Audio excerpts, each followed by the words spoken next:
یہ بنیاد ہے، عقائد یہ بنیاد ہے، اس لیے کہ اس کے بغیر کوئی عمل جو ہے نا کارآمد ہے ہی نہیں۔ تو اس سے پتہ چلا کہ عقیدے کی اہمیت اعمال سے بھی زیادہ ہے۔ اللہ سبحانہ و تعالیٰ نے دوسری جگہ جن لوگوں نے ایمان نہیں لایا لیکن اعمال بہت کیے، اللہ نے فرمایا فقط حبط عمل، اس کا عمل اللہ نے باطل کر دیا۔ کیوں؟ پیچھے عقیدہ نہیں ہے، پیچھے ایمان نہیں ہے۔ جب ایمان نہیں ہے تو وہ عمل کس کام کا؟ کسی کام کا نہیں ہے۔ اور دنیا میں جو بھی عمل کرے، فرمایا فلا نقیم لهم یوم القیامۃ وزنا، ہم قیامت کے دن اس عمل کا کوئی وزن ہی نہیں رکھیں گے، تو وہ عمل بھی کسی کام کا نہیں ہے۔ اور آپ جانتے ہیں ابو جہل کتنا بڑا جو ہے نا کعبے کا خیر تھا، وہاں کے حاجیوں کا خیال رکھتا تھا، طواف بھی کرتے تھے وہ لوگ، لیکن قرآن میں کیا کہا ہے؟ المشرکون نجس، یہ تو ناپاک ہے مشرک، فلا یقرب المسجد الحرام، یہ تو آئندہ مسجد حرام کے قریب بھی نہ آئے۔ وجہ کیا تھی؟ وجہ یہ تھی کہ اعمال تو تھے لیکن ایمان نہیں تھا، اس کا عقیدہ خراب تھا۔ تو عقیدے کی اہمیت اس کو ہم واضح کرنے لگے ہیں۔ تو اس حوالے سے آپ یہ چیزیں یاد رکھیں،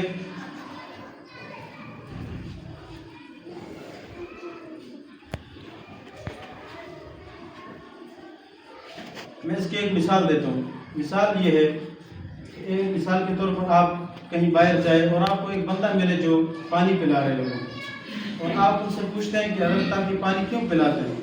وہ آپ کو بتائے کہ بھائی میں اللہ کی رضا کے لیے پلا رہا ہوں۔ اچھا، اللہ کی رضا، آپ اللہ کو مانتے ہیں؟ جی بالکل مانتا ہوں۔ آپ کا عقیدہ کیا ہے؟ وہ کہ میں مسلمان ہوں۔ آپ بتائیں اس پانی پلانے والے عمل پر اللہ اجر دے گا یا نہیں دے گا؟ یہ عمل قبول ہوگا یا نہیں ہوگا؟ اچھا، آپ دیکھتے ہیں کہ ایک بندہ کروڑوں کا راشن تقسیم کر رہا ہے، لیکن آپ پوچھتے ہیں کہ بھائی آپ کا عقیدہ کیا ہے؟ وہ بتایا کہ میں تو سکھ ہوں، ہندو ہوں، ایک مشرک ہوں، اس کا یہ اتنا بڑا عمل یہ قابل قبول نہیں ہوگا۔ اور کیوں نہیں ہوگا؟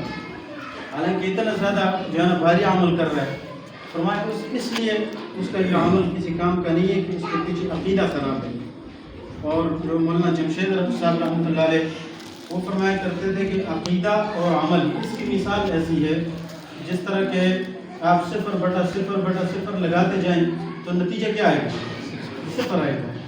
اور اس ایک 0 کے شروع میں آپ اگر 1 لگا دیں تو کیا بنے گا؟ 10 بنے گا۔ ایک 0 اور بڑھائیں گے تو پھر بنے گا 100، پھر 0 بڑھائیں گے 1000 بنے گا۔ پتہ چلا کہ 0 کی اپنی خود کوئی ویلیو اہمیت نہیں ہے، جب اس کے پیچھے 1 لگا تو پھر اس کی اہمیت پیدا ہوئی۔ تو اعمال آپ چاہے جتنے بھی کرتے جائیں، ان اعمال کا اس وقت تک کوئی فائدہ نہیں ہوگا جب تک کہ آپ اس کے پیچھے عقیدے کا 1 نہیں لگائیں گے، اس وقت تک آپ کا کوئی بھی عمل قابل قبول نہیں ہوگا۔ تو عقائد بہت سارے عقائد ہیں۔ آپ یہ دیکھیں بنیادی طور پر عقائد جو قرآن مجید نے ذکر کیے ہیں وہ 3 ہیں: عقیدہ، توحید، رسالت اور قیامت۔ توحید کا کیا مطلب ہے؟ توحید کا معنی ہے ایک ماننا، اللہ سبحانہ و تعالیٰ کو ذات اور صفات میں ایک ماننا، ایک جاننا، یہ اس کو توحید کہتے ہیں کہ نہ اللہ کی ذات میں کوئی شریک ہے نہ اللہ کی صفات میں کوئی شریک ہے۔ یہ ہے عقیدہ توحید۔ اس کے بعد یہ قیامت ہے۔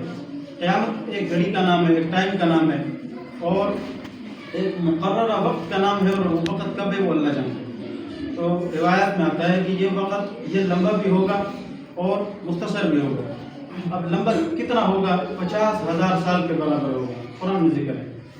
لیکن مختصر کتنا ہوگا؟ علماء نے لکھا ہے عصر سے لے کر مغرب تک کتنا جو وقت ہے یہ کس کے لیے مختصر ہوگا؟ جس کا عقیدہ ٹھیک ہو اور نیک اعمال ساتھ ہو۔ اور لمبا کس کے لیے ہوگا؟ جس کا عقیدہ خراب ہو اور نیک اعمال کا ذخیرہ نہ ہو۔ اس کی ایک مثال میں دیتا ہوں۔ آپ اگر سخت سردی والی رات مری میں گزارے، آپ کے پاس بستر ہو اور کمرہ ہو، ساری چیزیں سامان سردی کا آپ کے پاس موجود ہو، اور ایک ساتھی وہ ہے جس کے پاس کچھ بھی نہیں ہے، وہ رات بھر جو ہے فٹ پاتھ پہ گزارے، تو کیا خیال ہے؟ رات تو دونوں پہ گزر جاتی ہے، لیکن مسئلہ یہ ہے کہ جس کے پاس سہولیات موجود ہے اس پر رات آرام سے گزر جاتی ہے، اور جس کے پاس سہولیات نہیں ہے وہ سمجھے گا کہ یہ رات گزر کیوں نہیں گئی۔ یہ قیامت کے دن کا بھی تقریباً یہی جو ہے نا حقیقت ہے۔ اب آتے ہیں رسالت کی طرف۔ رسالت ایک منصب کا نام ہے، اس طرح امامت اور خطابت یہ ایک منصب کا نام ہے، اور رسالت یہ بھی کیا ہے؟ ایک منصب کا نام ہے، اور یہ منصب عطا کرنے والے کون ہیں؟ اللہ ہے۔ اللہ کے علاوہ یہ منصب کوئی بھی عطا کرنے والا نہیں ہے، ٹھیک ہے نا؟ اور کس کو عطا کریں گے؟ اللہ یصطفی من الملائکۃ رسلا ومن الناس، قرآن میں اللہ فرماتے ہیں کہ یہ اللہ فرشتوں میں سے اور انسانوں میں سے جس کو چاہتا ہے رسول بنا دیتا ہے.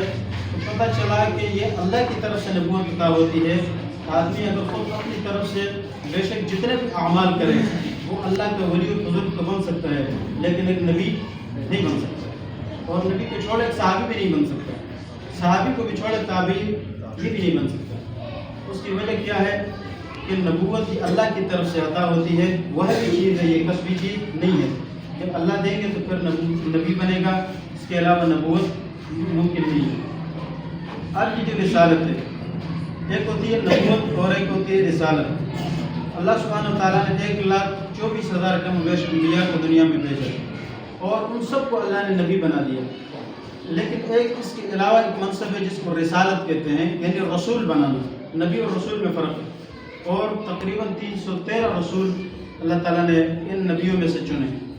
پھر ایک جو ہے نا وصف امتیازی جو تمام انبیاء میں سے, مثلا یہ 1,24,000 کم بیش تمام انبیاء ہے, لیکن ان میں رسالت کتنے کو ملی 313 کے قریب. لیکن ایک منصب ایسا ہے کہ جو نہ تمام انبیاء اور تمام رسولوں میں سے کسی کو نہیں ملی, فقط رسول اللہ صلی اللہ علیہ وسلم کو ملی ہے, اور وہ ہے ختم نبوت. تو آپ صلی اللہ علیہ وسلم آخری نبی ہے اور آپ کے بعد کوئی نبی نہیں ہے, اس کو ختم نبوت کہتے ہیں. اس کے آگے انشاءاللہ ہم تفصیل کریں گے. آپ دیکھیں یہ رسالت اور یہ جو 3 بنیادی عقائد ہیں, میں نے بتایا کہ عقائد تو بہت سارے ہیں لیکن یہ بنیادی عقیدے ہیں. اب آپ بتائیں ان تینوں عقیدوں میں سب سے زیادہ جو اہمیت والا عقیدہ ہے وہ کون سا بنیادی عقیدہ؟ توحید کا عقیدہ ہے نا. اس لیے کہ اللہ تعالیٰ نے رسول بھیجے ہیں, اللہ نے قیامت کے دن یہ ساری چیزیں مقرر کی ہے, تو سب سے بنیادی عقیدہ کیا ہے؟ توحید ہے. لیکن اگر آپ غور کریں اس توحید سے بھی زیادہ اہمیت والا عقیدہ وہ رسالت ہے. کوئی سمجھا سکتا ہے؟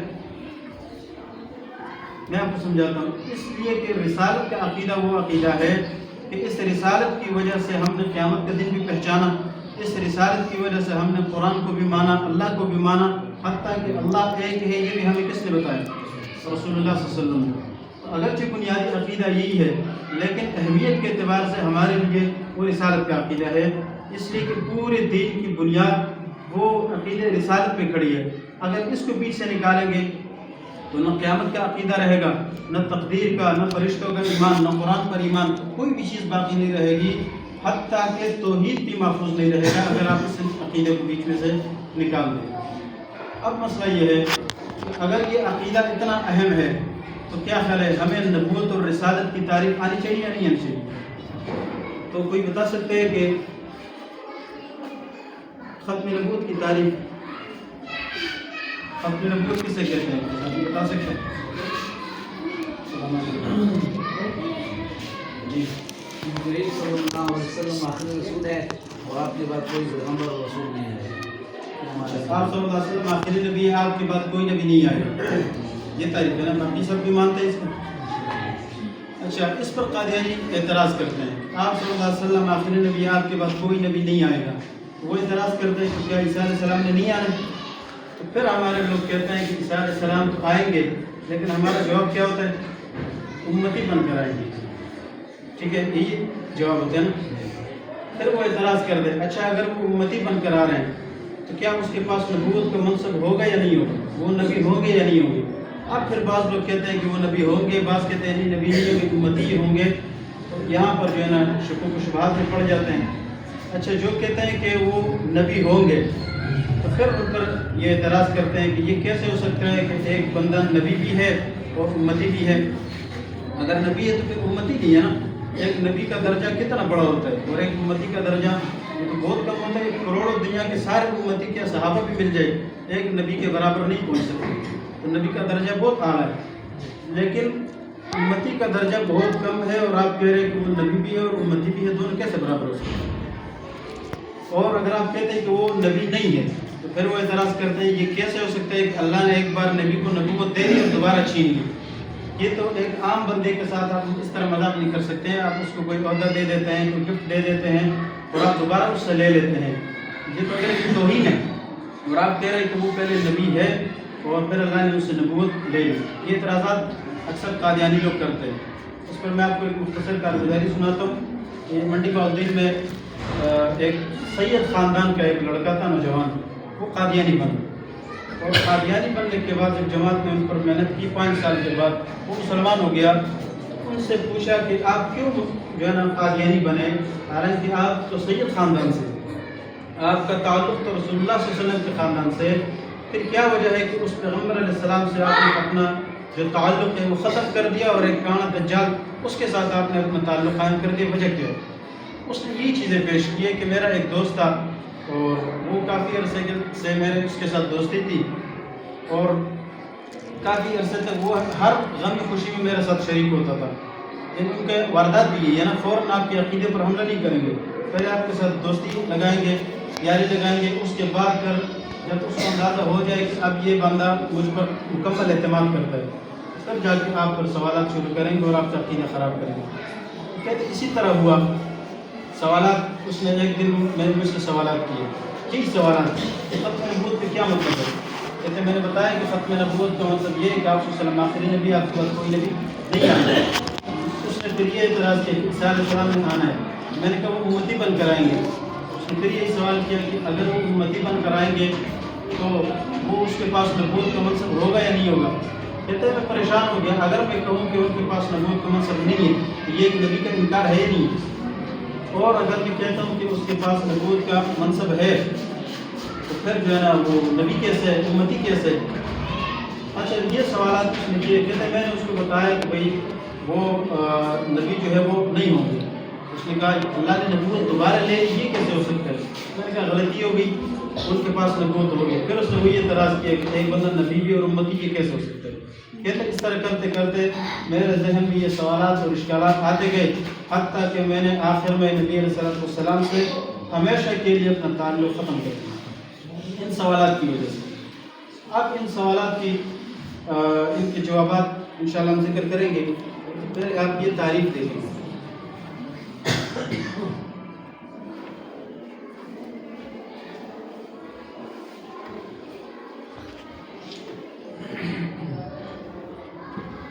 اچھا ہمارے لوگ جب یہ تعریف کرتے ہیں تو اس پر مختلف اشکالات ہوتے ہیں، اس لیے ہمارے علماء کہتے ہیں تعریف آپ تبدیل کریں تاکہ وہ آپ پر کوئی سوال ہی نہ کر سکے، اشکال ہی نہیں۔ اب یہ تعریف آپ دیکھ لیں، حضرت محمد صلی اللہ علیہ وسلم اللہ کے آخری نبی ہے، اور آپ صلی اللہ علیہ وسلم کے بعد یہ نہیں کہ نبی نہیں آئے گا، کسی کو نبوت نہیں دی جائے گی۔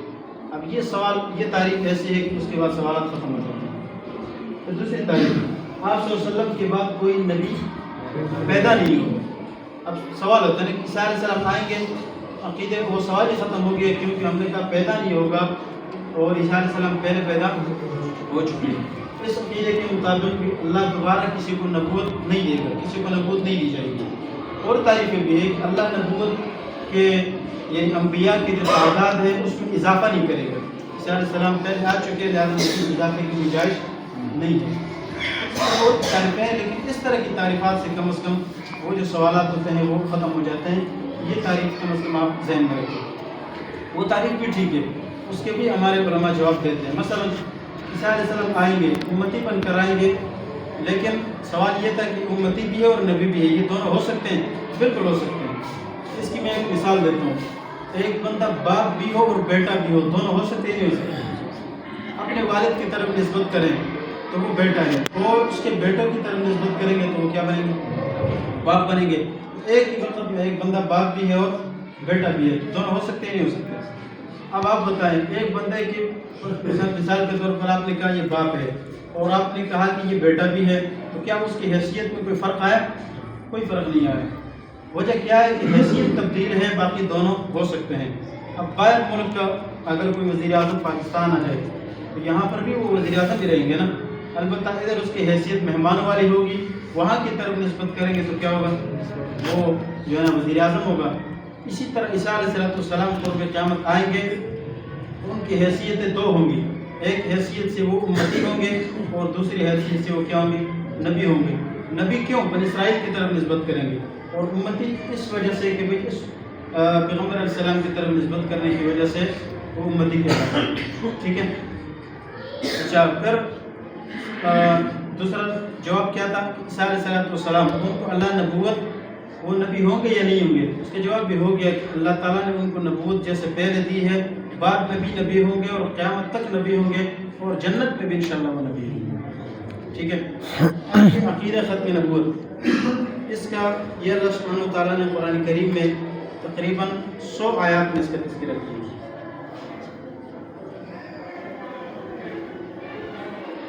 سورہ احزاب کی آیت نمبر 40 ہے. اس میں اللہ تعالیٰ فرماتے ہیں ما کان محمد ابا احد من رجالکم. رسول اللہ صلی اللہ علیہ وسلم تم مردوں میں سے کسی کے بھی نسبی باپ نہیں ہے. آپ کو پتہ ہے نبی علیہ السلام کے اولاد بچپن میں فوت ہو گئے جو مذکر نارینہ اولاد تھے، باقی بیٹیاں تو تھی 4. اللہ نے فرمایا کہ تم مردوں میں سے کسی کے باپ نہیں ہیں، کیونکہ جو بیٹے آپ کے فوت ہو چکے ہیں وہ مرد نہیں تھے، وہ بچے تھے. یہ نفی ہوگی. پھر سوال ہوتا ہے کہ کیا آپ روحانی والد بھی نہیں ہیں؟ فرمایا ولیکن رسول اللہ، لیکن اللہ کے رسول ہے اور اللہ کے رسول وہ امت کا روحانی والد ہوتے نہیں ہوتے، اس لیے رسول اللہ ہے. پھر سوال ہوتا ہے کہ کیا آپ صلی اللہ علیہ وسلم جب باپ فوت ہو جاتے ہیں تو اس کی وراثت آگے منتقل ہوتی ہے؟ آپ صلی اللہ علیہ وسلم رسول ہے تو کیا آپ کے بعد رسالت والا جو عہدہ ہے وہ کسی اور کو منتقل ہوگا یا نہیں ہوگا؟ اللہ نے کہا نہیں، وہ خاتم النبیین، آپ صلی اللہ علیہ وسلم تمام نبیوں کے آخری خاتم ہے، آپ کے بعد کوئی نبی نہیں ہے. وکان اللہ بکل شیء علیما، باقی ہر چیز کے بارے میں اللہ تعالیٰ خوب علم رکھنے والے ہیں. یہ تو آیت ہو گئی. اس کے بعد تقریباً 210 احادیث میں نبی صلی اللہ علیہ وسلم نے اس عقیدے کو واضح کیا. یہ آپ صلی اللہ علیہ وسلم نے حجۃ الوداع کے موقع پر یہ حدیث ارشاد فرمائی اور آپ نے فرمایا ایھا الناس، یہ آخر میں دیکھیں ایھا الناس انہ لا نبی بعدی، اے لوگوں میرے بعد کوئی نبی نہیں ہے. دوسرے الفاظ میں میرے بعد کوئی نبی پیدا نہیں ہوگا، میرے بعد اللہ کسی نئے نبی کو نہیں بھیجے گا. تو یہ معاملہ ختم ہو گیا. ولا امت بعدکم، فرمایا کہ تمہارے بعد کوئی امت بھی نہیں ہے. پتہ چلا کہ آپ صلی اللہ علیہ وسلم فرما رہے ہیں کہ میں آخری نبی ہوں اور تم آخری امت ہو، میرے بعد کوئی نبی نہیں، تمہارے بعد کوئی امت نہیں ہے. یہ دوسری حدیث ہے. اس حدیث میں آپ صلی اللہ علیہ وسلم نے پیشن گوئی فرمائی. یہ دیکھ لیں پیشن گوئی، یعنی بعد میں آنے والے واقعے کی اشارہ دی ہے اور پہلے سے بتا دیا کہ یہ معاملہ ہوگا. آپ صلی اللہ علیہ وسلم نے فرمایا انہ سیکون فی امت 30 کذابون، ان قریب میری امت میں 30 جھوٹے لوگ آئیں گے، 30 جھوٹے ہوں گے. اور دوسری روایت میں آتا ہے کہ کذابون کے بجائے دجالون، 30 دجال آئیں گے. دجال کا کیا معنی؟ دجال کہتے ہیں دجل کرنے والے کو، جو حق کو چھپائے اور باطل کو اس انداز سے پیش کرے کہ گویا یہ حق ہے اور اگلے کے دھوکہ لگ جائے. جیسے ایک کوئلہ ہے، آپ اس کے اوپر اگر سونے کا پانی چڑھائے تو ظاہر کیا لگے گا؟ یہ سونا ہے، لیکن اندر سے کیا ہوگا؟ کوئلہ ہوگا. اسی طرح سے دجال، دجل کا بھی عربی میں یہی معنی ہوتا ہے کہ جو ہے نا حقیقت نہ ہو لیکن حقیقت بنا کے پیش کی جائے.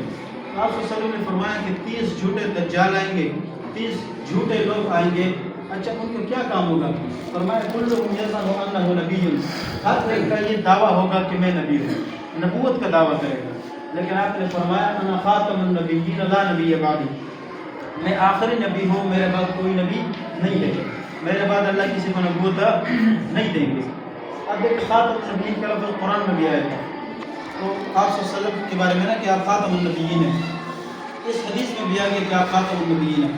اب خاتم کا معنی قادیانی مختلف کرتے ہیں کہ خاتم کا معنی مہر ہے، اور جو آپ کی کامل اتباع کرتا ہے تو آپ صلی اللہ علیہ وسلم اس پر نبوت کی مہر لگا دیتے ہیں، آپ صلی اللہ علیہ وسلم بھی اس کے بعد نبی بن جاتے ہیں. تو ہم پوچھتے ہیں نبی علیہ السلام سے کہ یا رسول اللہ خاتم النبیین کا کیا معنی ہے؟ آپ صلی اللہ علیہ وسلم نے خود بتایا کہ خاتم النبیین کا معنی لا نبی بعدی، میرے بعد کوئی نبی نہیں ہے، کوئی نبی پیدا نہیں ہوگا، یہ خاتم النبیین کا معنی ہے. وہ اعتراض بھی کیا ہو گیا؟ ختم ہو گیا. اب اس پیشن گوئی کے مطابق نبی کریم صلی اللہ علیہ وسلم کی اس پیشن گوئی کے مطابق آپ علیہ السلام نے فرمایا تھا کہ 30 جھوٹے دجال آئیں گے. 2 بندے ایسے تھے جنہوں نے خود نبی کریم صلی اللہ علیہ وسلم کے دور میں نبوت کا جھوٹا دعویٰ کیا. ایک کا نام اسود عنسی ہے جو یمن میں رہتا تھا صنعاء، اور دوسرے کا نام مسیلمہ کذاب ہے. اچھا، یہ اسود عنسی اس نے بھی دور نبوت میں یہ دعویٰ کیا کہ میں نبی ہوں. آپ صلی اللہ علیہ وسلم کی وفات سے کچھ پہلے کی بات ہے. آپ علیہ السلام نے اس صحابی کو بھیجا فیروز دہلوی رضی اللہ تعالیٰ نے، اور ان کو بھیجا اور خط لکھا کہ اس کو جہاں پر بھی تم پاؤ اس کو قتل کر دو. وہ صحابی خط پڑھتے ہیں اور جیسے ہی خط پڑھتے ہیں فوراً جاتے ہیں یمن، اور یمن میں جا کر اس اسود عنسی کو مردار کر دیتے ہیں، قتل کر دیتے ہیں. اچھا، روایات میں آتا ہے کہ یہ اسود عنسی وہ بندہ تھا جو مؤذن جب اذان کہتا تھا اور کہتا تھا اشہد ان محمد رسول اللہ، میں گواہی دیتا کہ محمد صلی اللہ علیہ وسلم اللہ کے رسول ہے. یہ اسود عنسی کہتا تھا صدقت یا مؤذن، اے مؤذن تو ٹھیک کہہ رہے. اب مسئلہ کیا ہے کہ پھر کیوں قتل ہوا؟ اس لیے قتل ہوا ہے کہ وہ آپ صلی اللہ علیہ وسلم کو نبی تو مانتا تھا لیکن آخری نبی نہیں مانتا تھا، خود بھی نبوت کا دعوے دار تھا. اس لیے اس صحابی نے جا کر اس کو مردار کر دیا اور قتل کر دیا. اور یہ اتنا عظیم کام تھا کہ نبی کریم صلی اللہ علیہ وسلم کو وہی اللہ نے اتار دی. یہ یمن بہت دور کا علاقہ تھا. یہ صحابی پہنچتے پہنچتے خبر یہ بات بھی پہنچ کے اللہ نے جبریل بھیج دیا اور کہا کہ جاؤ نبی علیہ السلام سے کہو کہ آپ کے وفادار صحابی نے یہ اسود عنسی کو مردار کر دیا، قتل کر دیا. آپ صلی اللہ علیہ وسلم نے جب یہ خبر سنی، آپ علیہ السلام نے اس وقت دو جملے ارشاد فرمائے. آپ نے فرمایا کہ ایک مبارک خاندان کے مبارک شخص نے مجھ محمد کی ذات کا دفاع کر کے مجھ محمد کے دل کو ٹھنڈا کر دیا. اور پھر آپ نے فرمایا فاز فیروز، فاز فیروز، فاز فیروز، فیروز کامیاب ہو گیا، فیروز کامیاب ہو. 3 مرتبہ ارشاد فرمایا. تو اس سے کیا پتہ چلا کہ جو بندہ بھی نبی کریم صلی اللہ علیہ وسلم کی ذات و ختم نبوت کا دفاع کرے گا وہ بھی مبارک، اس کا پورا گھرانہ مبارک ہے. اب آپ دیکھیں کام کرنے والا صرف حضرت حضرت نبی رضی اللہ تعالیٰ نے، لیکن آپ بشارت کس کو دے رہے ہیں؟ پورے خاندان کو دے رہے ہیں. وجہ کیا ہے کہ کام بول پڑا ہے. اسی طرح مسلمہ کذاب ہے. مسلمہ کذاب اس نے بھی نبوت کا جھوٹا دعویٰ کیا. اس کا خیر نبی علیہ السلام کے دور میں اس کا وہ نہیں ہوا، لیکن بعد میں حضرت وحشی بن حرب رضی اللہ تعالیٰ عنہ، یہ پیچھے صحابی کا نام ہے رضی اللہ تعالیٰ عنہ، انہوں نے حضرت ابوبکر کے دور میں اس کو مردار کر دیا. اور اس وقت اس عقیدے کے لیے صحابہ کرام کا جو سب سے پہلا اجماع ہوا ہے وہ کس مسئلے پر ہوا ہے؟ ختم نبوت کے مسئلے پر. اس میں کیا تھا کہ آپ صلی اللہ علیہ وسلم کے بعد آخری نبی آپ کے پاس کوئی نبی نہیں ہے، لہذا مسلمہ کذاب واجب القتل ہے. اس پر تمام صحابہ کرام نے اجماع کیا. اور اس میدان، یہ آپ کو جو میدان نظر آ رہا ہے یہ یمامہ کا میدان ہے جس میں یہ لڑائی ہوئی تھی. صحیح جنگ میں میدان یمامہ ہے اور اس میدان میں لڑائی ہوئی اور اتنی بڑی سطح پر لڑائی ہوئی. ہمارے اتنا خون بہا کہ عربی میں اس میدان کو وادی الدم کہا جاتا ہے، خون کی وادی. کیوں؟ اتنے زیادہ لوگ اس میں شہید ہوئے. اور یہ جو مقبرہ آپ کو نظر آ رہی ہے قبرستان ہے، اس میں وہ صحابہ کرام دفن ہیں جنہوں نے ختم نبوت کے لیے اپنے جان کے نذرانے پیش کیے. آپ دیکھیں یہ جنگوں کا انہوں نے موازنہ کیا ہے. آپ صلی اللہ علیہ وسلم کے زمانے میں اسلام کی دفاع کے لیے جو جنگیں لڑی گئی ہیں، غزوات اور سرائے، ٹوٹل تعداد کتنی ہے؟ 83. اور اس میں شہداء کی تعداد ہے 259 اور جو کفار مارے گئے ہیں وہ 759 ہے. اب دیکھیں 83 جنگوں میں 260 صحابہ شہید ہوئے، صحابہ اور تابعین، اور جو کفار مارے گئے وہ تقریباً 750 کے قریب. لیکن ختم نبوت کے تحفظ کے لیے ایک جنگ لڑی گئی ہے، جنگ یمامہ. اور اس میں دیکھیں کتنے صحابہ شہید ہوئے، صحابہ اور تابعین 1200 صحابہ اور تابعین. 2700 کفار کی طرف سے 27,000 یہ کفار کی طرف سے جو مارے گئے. یہ کس لیے ختم نبوت؟ آپ کو اہمیت سمجھ آ رہی ہے؟ اس میں 70 وہ صحابہ ہیں جو حفاظ ہیں. آپ کو پتہ ہے تمام صحابہ حفاظ نہیں تھے، کچھ صحابہ تھے جو حافظ القرآن تھے اور یہ حفاظ صحابہ شہید ہوئے. اس کے بعد پھر وہ واقعہ لمبا ہے کہ حضرت ابوبکر رضی اللہ تعالیٰ عنہ نے قرآن کو جمع کیا اس لیے کہ وہ حفاظ صحابہ شہید ہو رہے ہیں. اور یہ سب سے زیادہ خطرہ کب لاحق ہوا؟ جب جنگ یمامہ ہوئی. اور یہ 70 وہ صحابہ ہے جو بدری صحابہ ہیں، وہ اس میں شہید ہوئے. اور بدری صحابہ وہ صحابہ ہے جن کے لیے اللہ نے اعلان کر دیا اعملوا ما شئتم. تم نے نبی علیہ السلام کی وفاداری اس انداز سے کی ہے کہ تمہارے لیے اللہ نے جنت واجب کر دیا، لہٰذا اب تم جو عمل کرو گے اللہ تعالیٰ تمہارے ان اعمال کو گناہ کو لکھے گا نہیں. اب ان صحابہ کو کیا ضرورت ہے کہ اس جنگ میں لڑنے کی؟ یہ بتانا چاہتے ہیں کہ آپ صلی اللہ علیہ وسلم کے ذات کا دفاع یہ جنت سے بھی اولین چیز ہے. اس لیے 70 صحابہ اس جنگ میں شہید ہوئے. چنانچہ یہ سلسلہ چلتا گیا. بر صغیر میں جب ہندوستان پر اور پورے بر صغیر پر جو ہے نا انگریز قابض تھا، اس وقت انہوں نے مسلمانوں کے خلاف بہت جنگیں لڑی اور مسلمان بظاہر شکست کھا جاتے تھے. لیکن انگریز کو ایک چیز سمجھ میں نہیں آئی کہ یہ مسلمان ہمارے ذہنی غلام کیوں نہیں بن رہے. چلو شکست کھا جاتے ہیں، جنگ میں ان کی اتنی صلاحیت نہیں ہے، لیکن ہمارے ذہنی غلام نہیں بنتے، اس کی کیا وجہ ہے؟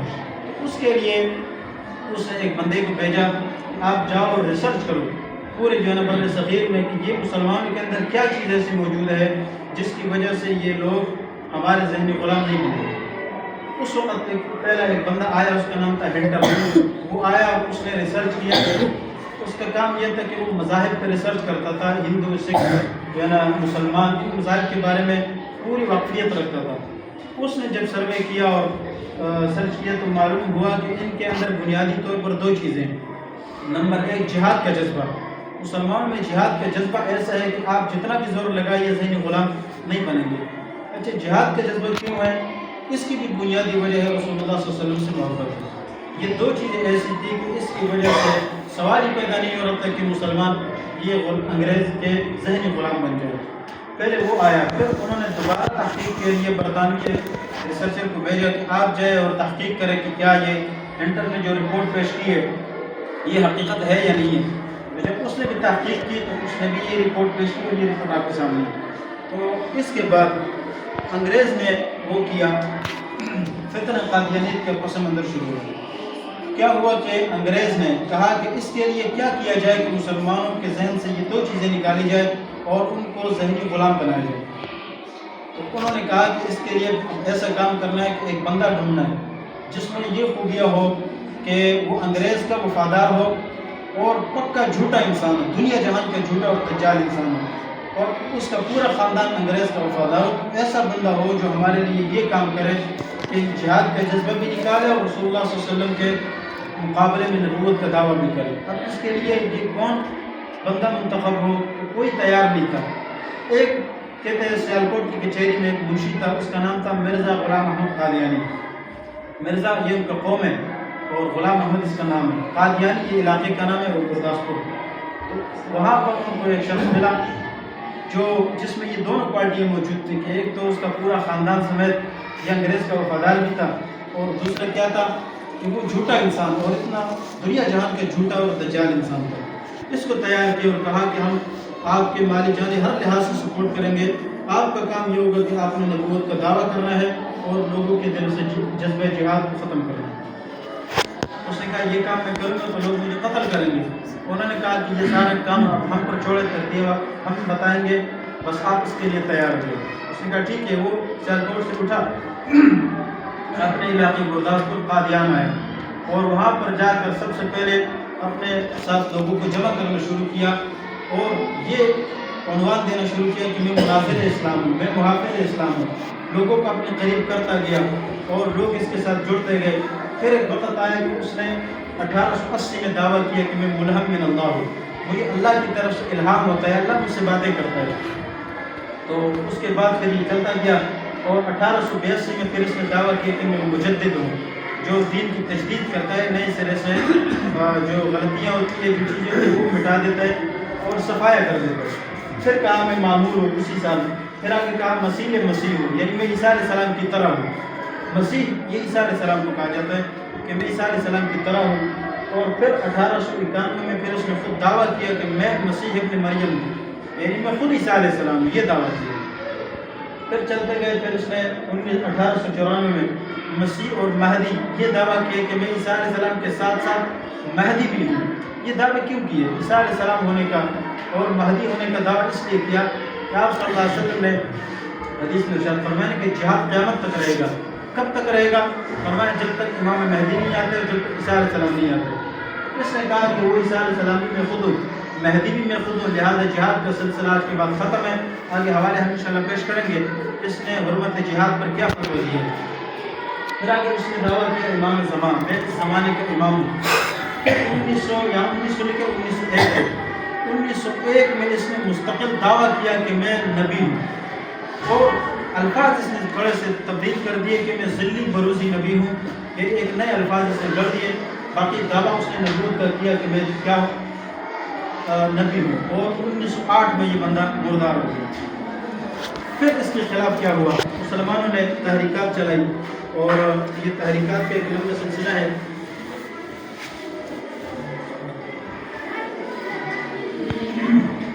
تحریکات مقدمہ باولپور اور اس طرح تحریک ختم نبوت ایک لمبا سلسلہ چلا، پھر حتیٰ کہ قومی اسمبلی میں یہ مسئلہ زیر بحث آیا اور پھر مستقل کے اوپر قادیانیت کو کافر قرار دے دیا گیا۔ وہ ایک لمبا سلسلہ ہے، وہ ہمارا الگ سیشن ہے، اس پر انشاءاللہ پھر کبھی بات ہوگی. آگے یہ ایک بنیادی طور پر قادیانی کی طرف سے ایک سوال ہوتا ہے. سوال کیا ہوتا ہے؟ قادیانی کہتے ہیں کہ ہمیں کافر کیوں کہا جاتا ہے جبکہ نماز روزہ زکوٰۃ یہ چیزیں تو ہم بھی کرتے ہیں, ہماری بھی جو ہے نا مسجد ہوتی ہے, ہم بھی یہی کلمہ پڑھتے ہیں لا الہ الا اللہ محمد رسول اللہ. یہی جب تم پڑھتے ہو تو تم مسلمان ہو, ہم پڑھتے تو ہم کافر کیوں ہیں؟ ایک بندہ اگر نماز روزہ زکوٰۃ یہ چیزیں کرتا ہے تو وہ تو مسلمان ہوتا ہے نا, اس کو کوئی کافر کہتا ہے؟ تو یہی کام قادیانی کرتے ہیں. تو سوال یہ ہے کہ وہ یہی سوال کرتے ہیں کہ یہ مولوی ہمیں کافر کہتے ہیں تو ہم کافر کیوں ہیں؟ تو اس کفر کے وجوہات بیان کرنے سے پہلے چند ضروری چیزیں وہ آپ کے سامنے رکھنا ضروری ہے. آپ یہ سمجھیں کہ ایمان کس کو کہتے ہیں؟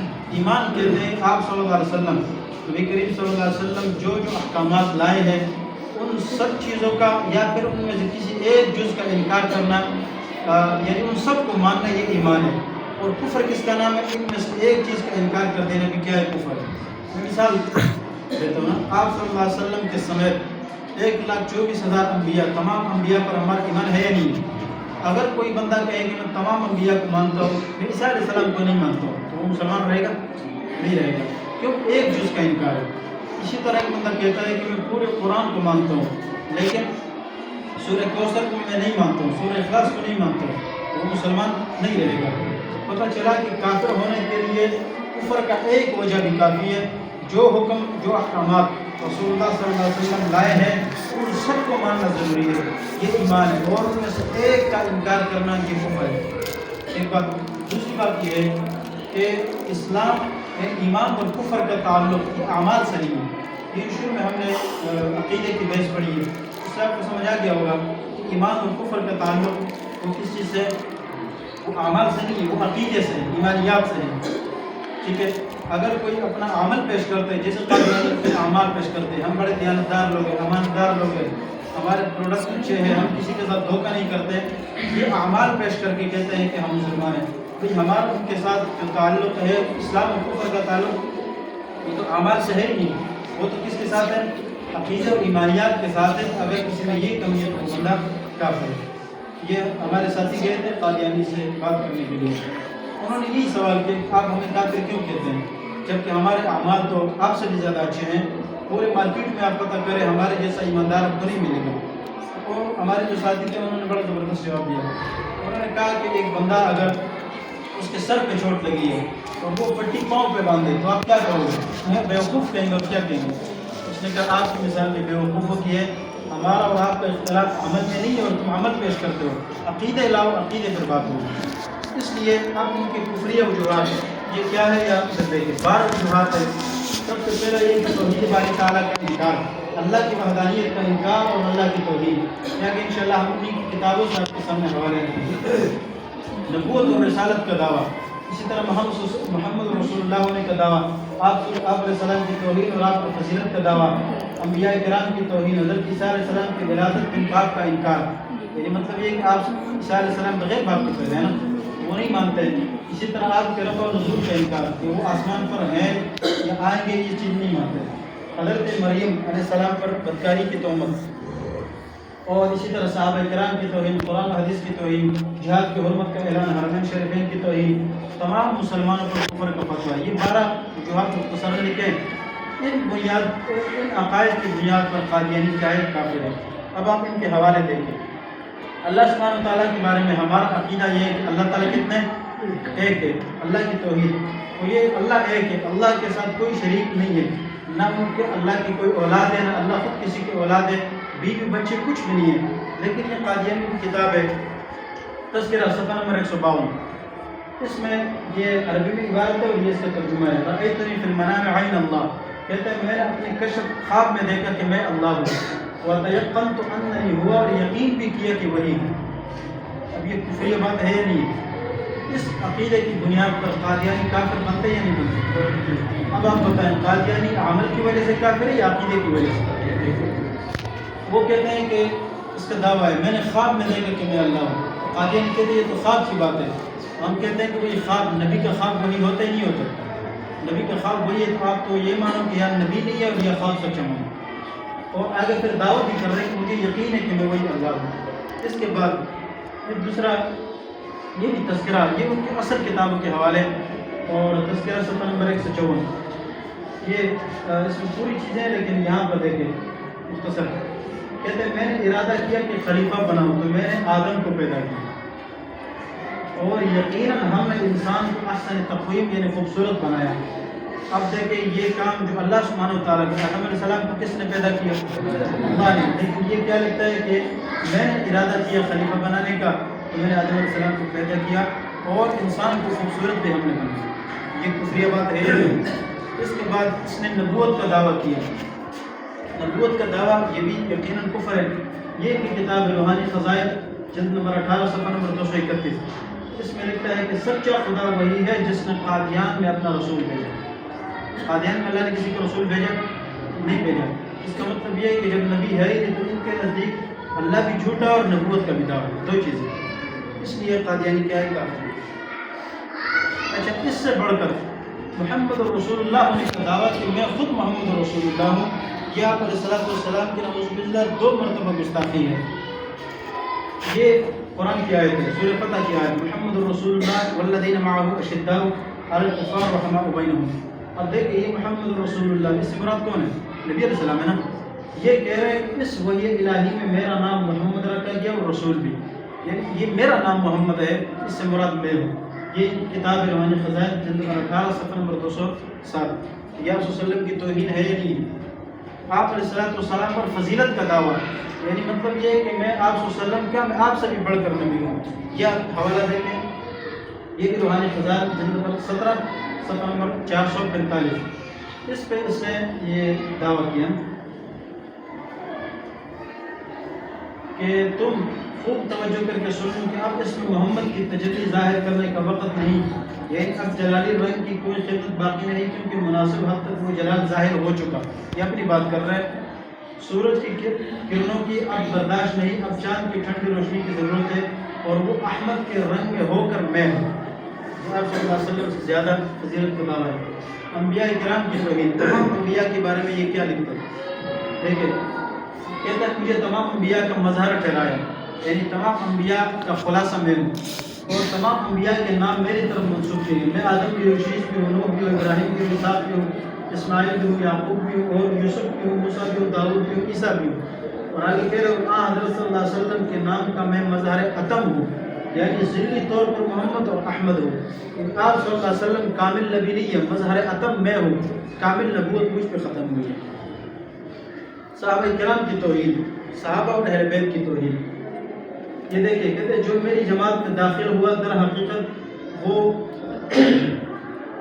وہ میرے سردار خیر المرسلین کے صحابہ میں داخل ہوا، یعنی نعوذ باللہ جو اس پر ایمان لاتا ہے وہ ان کے نظر میں صحابی ہے.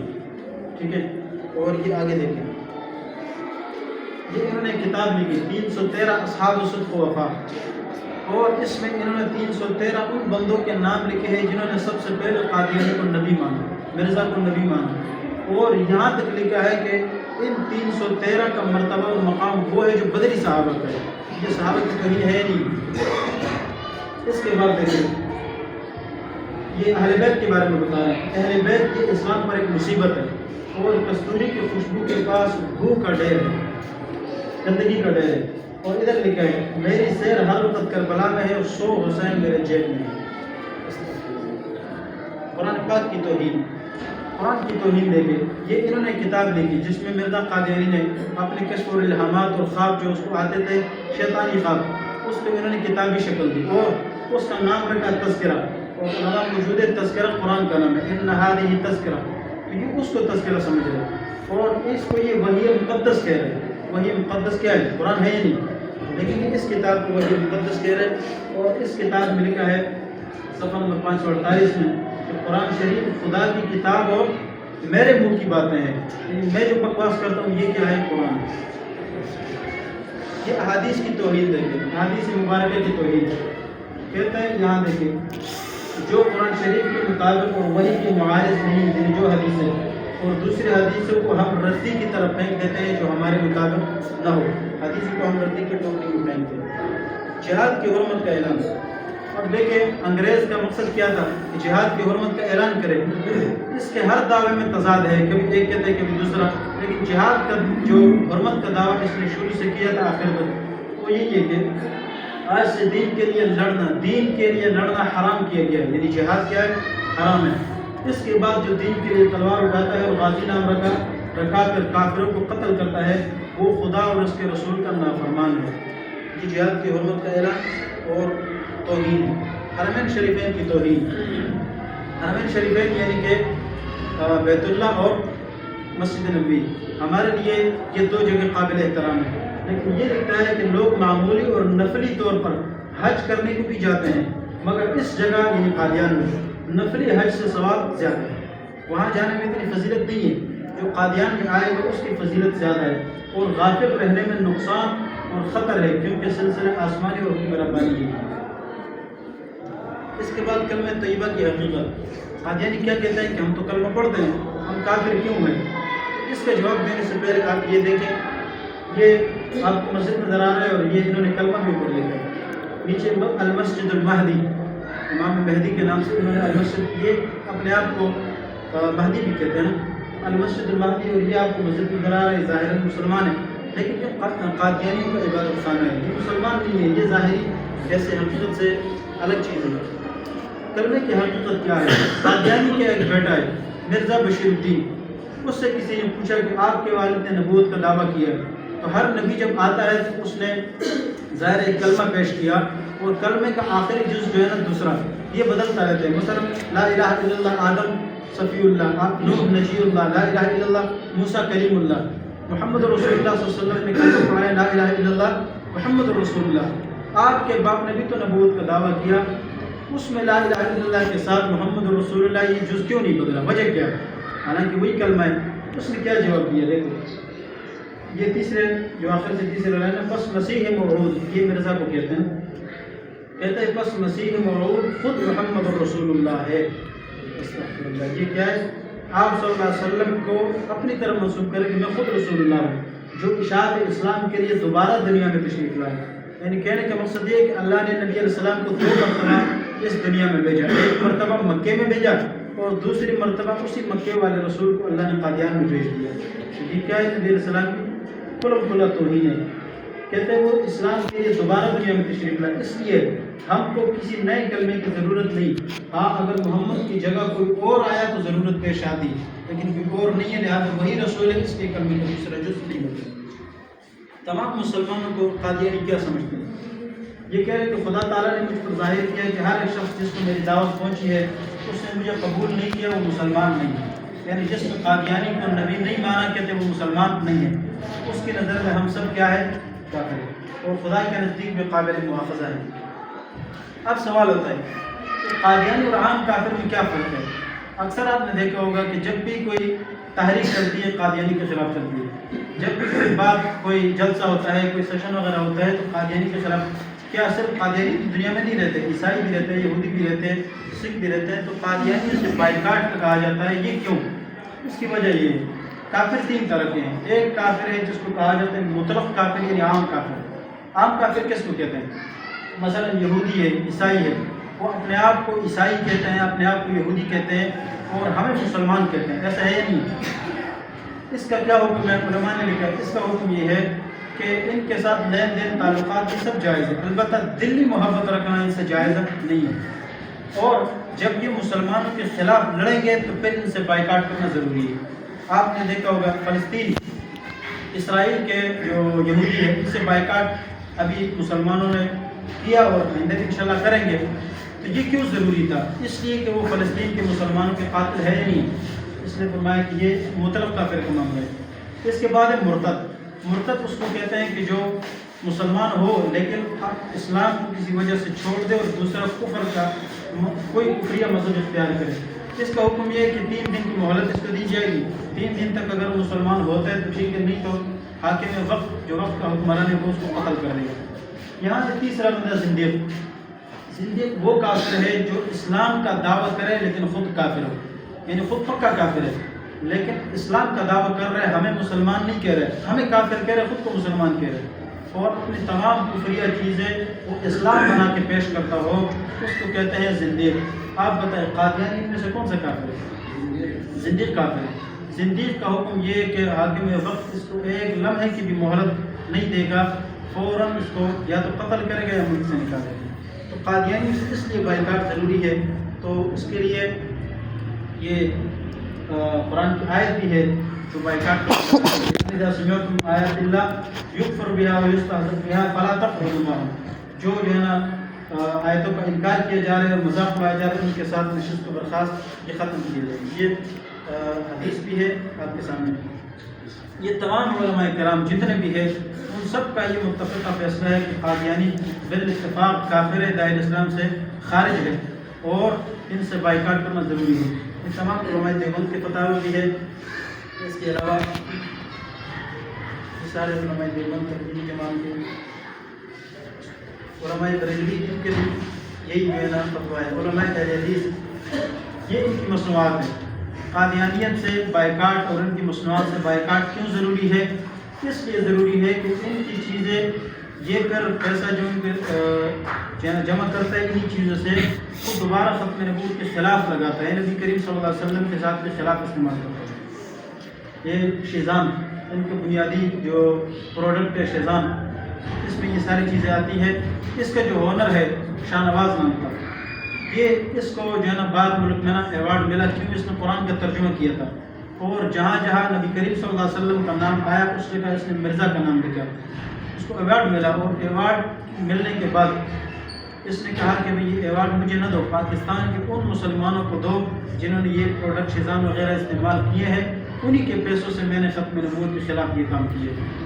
تو اس لیے شیزان کی چیزیں آپ دیکھ لیں، جتنی چیزیں ہیں شیزان ان سے بائیکاٹ ضروری ہے۔ اور اس کے علاوہ یہ بھی شیزان کی مصنوعات ہے، یہ گھی وغیرہ ذائقہ گھی اور راجہ سوپ، یہ گھی ہے، اولیوا گھی، الہ گھی، ٹربو پلاسٹک، یہ ساری چیزیں پلاسٹک وغیرہ کی چیزیں، مطلب حمید کے اسٹاپلیزر، شاہتاج شوگر، یہ چینی ہے، اور کپڑا، یہ بھی یہ دو جیسا آپ کو نظر آ رہے ہیں، یہ ساری چیزیں، اور یہ وہ کیرٹ وغیرہ ہوتی ہیں، یہ چیزیں ٹیکسٹائل شاہتاج کے نام سے، یہ سارے کپڑے وغیرہ یہ ان کی مصنوعات ہیں۔ اور بھی بہت ساری چیزیں ہیں، کم از کم یہ چیزیں آپ کے ذہن میں ہو، یہ پوری فہرست ملتی ہے۔ ابھی تو ہم وہ چیزیں نہیں لائیں، اس کے اندر یہ ساری چیزیں موجود ہیں، تو آپ دیکھ لیں اور ان چیزوں سے بائیکاٹ کریں۔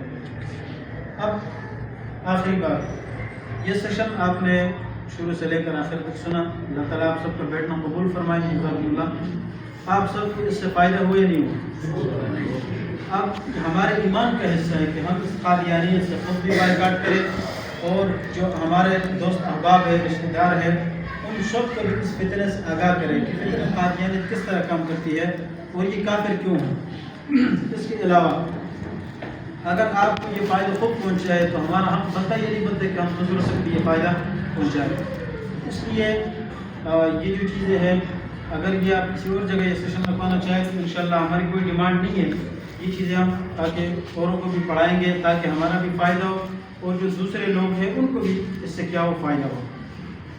آخری بات یہ ہے کہ یہ جتنی چیزیں ہم نے پڑھی ہے ہم اپنے آپ کو بھی اس فتنے سے آگاہ کریں اور دوسروں کو بھی بچائیں، اور ہم نے کس کو سننا ہے، سوشل میڈیا پر بھی بہت زیادہ فتنے ہیں، ہمارے کو نہ سننا چاہے، کس کو سننا ہے، یہ ہمارے علماء موجود ہے، آپ ان سے پوچھیں کہ ہم نے کس کو سننا ہے۔ اور اس کے علاوہ جو ضروری چیز ہے وہ یہ کہ آپ صلی اللہ علیہ وسلم کی جو سیرت ہے، آپ کی زندگی ہے، ہمیں کم از کم اپنے رسول اللہ صلی اللہ علیہ وسلم کی زندگی کا ہمیں لازمی طور پر پتہ ہونا چاہیے۔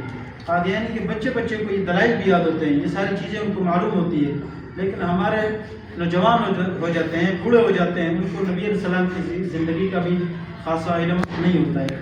یہ چیزیں ہم الگ سے بیٹھ کر سیکھیں، اور سب سے زیادہ ضروری بات یہ ہے کہ آپ صلی اللہ علیہ وسلم پر محبت کا تقاضا یہ ہے کہ آپ علیہ الصلوۃ والسلام پر درود پڑھا جائے، تو کم از کم دن میں 100 مرتبہ یا 300 مرتبہ آپ صلی اللہ علیہ وسلم پر درود صبح بھی پڑھے، شام بھی پڑھے۔ اس سے کیا ہوگا کہ آپ صلی اللہ علیہ وسلم کی شفاعت بھی نصیب ہوگی، اللہ کی رحمتیں بھی اترے گی، اور آپ صلی اللہ علیہ وسلم سے محبت زیادہ ہوگی۔ تو تمام ساتھی کوشش کریں گے انشاءاللہ درود شریف کا اہتمام کریں۔ باقی اگر ساتھی کی کوئی سوال ہو کسی کے ذہن میں تو وہ سوال کریں۔ شامل کریں گے۔ اس ساتھی کا کوئی سوال ہو جو سیشن کے اس حوالے سے یا اس کے علاوہ کوئی اور حوالے سے آپ کو الحمدللہ اس مسجد کے محراب سے ممبر سے بارہا اس حوالے سے کی گئی ہے اور بہت بڑے آج انہوں نے بیان کی تقریباً اس کا بیان کی